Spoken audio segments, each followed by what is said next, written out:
Good morning. पिछले video में हमने कोर्स कंटेंट नॉलेज जो है उसके से संबंधित उसका मीनिंग, उसकी डेफिनेशन और उसके आगे मेन कंपोनेंट्स और उसी के साथ साथ में क्राइटेरिया ऑफ सिलेक्शन, उसके सिलेक्शन के क्राइटेरिया का विस्तृत रूप से यहाँ अध्ययन किया। अब हम उसी के संदर्भ में विभिन्न जो शिक्षाविद हैं उन शिक्षाविदों ने इससे संबंधित विभिन्न मानदंड प्रस्तावित किए हैं, क्राइटेरिया अपना प्रस्तावित किया है। तो उन मानदंड को हम यहाँ, उनमें दो शिक्षाविद हैं मुख्य रूप से, एक है स्टैनली निस्बत और दूसरे हैं डी.के. व्हीलर।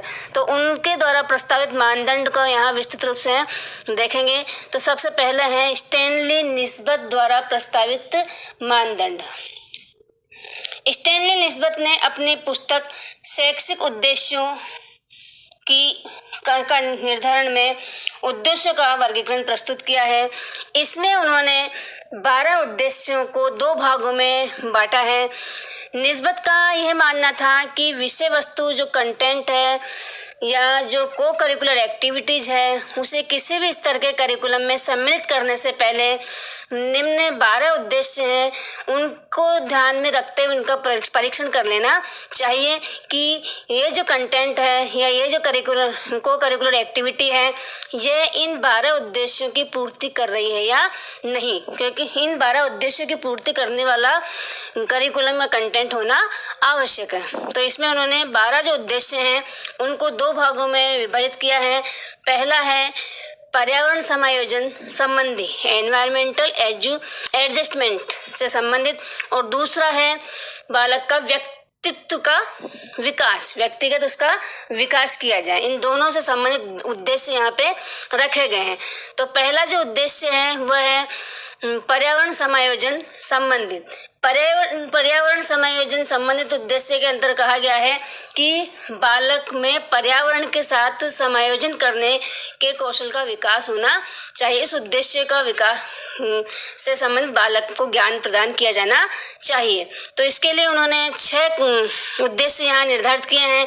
पहला है कौशल, बालक में विभिन्न प्रकार की स्किल्स उसमें विकसित होनी चाहिए जिनका कि उपयोग वो अपने जीवन में कर सके। दूसरा है कल्चर, संस्कृति, बालक को अपने संस्कृति का भी ज्ञान होना चाहिए। तो इस उद्देश्य को भी ध्यान में रखते हुए करिकुलम जो है, जो कंटेंट है, कोर्स कंटेंट नॉलेज है, उसे रखा जाना चाहिए। तो इसमें हमारी जो संस्कृति है, हमारी परंपराएं हैं, हमारे रीति रिवाज, त्योहार, इन सब से बालक को अवगत कराया जाना चाहिए। नेक्स्ट है गृह सदस्यता, अर्थात बालक जो है परिवार का एक अंग होता है, उसे सबसे पहले परिवार में रहना होता है, परिवार के साथ समाज में रहना होता है और सबका उसका विकास किया जाना चाहिए। तो इसलिए उसमें अपने किस प्रकार से परिवार में एडजस्टमेंट किया जाता है, किस प्रकार से परिवार में अपनों से बड़ों के साथ, अपनों से छोटों के साथ व्यवहार करना चाहिए, कौन कौन से गुण बालक में होने चाहिए। तो इस तरह से उसमें गृह सदस्यता के उद्देश्य की पूर्ति भी होनी चाहिए।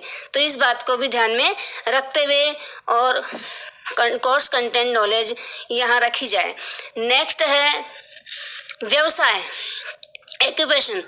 बालक जो है जब बड़ा होगा तो बड़ा होने के बाद उसे अपने जीविकोपार्जन करने के लिए, अपना खुद का और अपने परिवार का पालन करने के लिए विभिन्न व्यावसायिक दक्षता उसमें होनी चाहिए जिसको कि वो अपना सके और अपने जीवन में सफल बन सके। तो इसलिए जो भी उसे कोर्स पढ़ाया जाए उस कोर्स में व्यवसाय से संबंधित जानकारी भी उसे दी जानी चाहिए। नेक्स्ट है अवकाश, अर्थात अवकाश के समय का सदुपयोग करना। बालक बहुत सारा समय उसका ऐसा होता है जिसमें वो खाली होता है, उसके पास कोई कार्य नहीं होता है, तो उसे यूटिलाइज करना वो सीखे। तो इससे संबंधित विषय वस्तु भी बालक को सिखाई जानी चाहिए। नेक्स्ट है सक्रिय नागरिकता, बालक को क्योंकि समाज में रहना है, परिवार में रहना है, तो इसलिए बालक में सक्रिय नागरिकता का विकास भी किया जाना जरूरी है। उसमें विभिन्न किस प्रकार से बालक को व्यक्ति को समाज में रह के अपनी भागीदारी निभानी होती है, इससे संबंधित ज्ञान उसे दिया जाना चाहिए। तो इस प्रकार से ये विभिन्न 6 जो पॉइंट्स हैं, ये पर्यावरण समायोजन संबंधित पॉइंट्स हैं।